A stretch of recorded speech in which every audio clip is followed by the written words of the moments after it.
Hi, we're StrateJacket, and you're watching Life Minute TV. Yeah.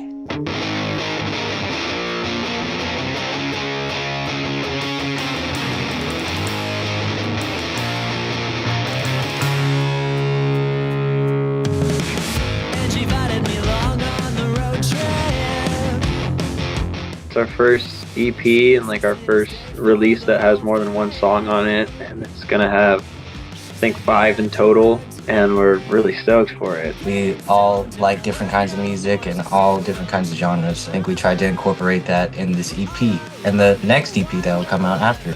We have a lot of influences, and it was always hard for us to separate our sound from other bands because we all have different influences and whatnot, but alternate rock, punk rock. There's even some folky stuff in there, maybe a little new wavy. Brian House produced it, which was so fun. We spent like a month in Canada, and they put us up in a little house in like a field, basically next to a forest. We were out there for about a month. We spent a week in Vancouver while we laid down the drums and the bed track for the entire album. Inspiration can kind of strike at any given point in time. When I go through hardships, when I want to write, personally, I feel like I try to keep it real. And then when we all write together, sometimes we'll just jam out and then we'll pick a riff, or someone will come up with an idea. Like the other day, Jack played like these really cool chords, and I was just like noodling around on the bass. Nate was playing drums, and it's very much like a cohesive thing. We kind of like came together, all three of us, during the pandemic. We met Nate at our very first show, I think.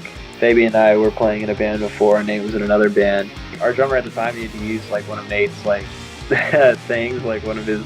It was like a hi-hat clutch or something. So Nate like kind of had to like stick around for our set. We met there, and during the pandemic, we decided that we wanted to look for a different drummer, and I remembered Nate from like the show that we played, and so I asked him if he was interested in coming to play some songs with us, and then he came to one of our practices, and then we like pretty much just asked him to join the band right there.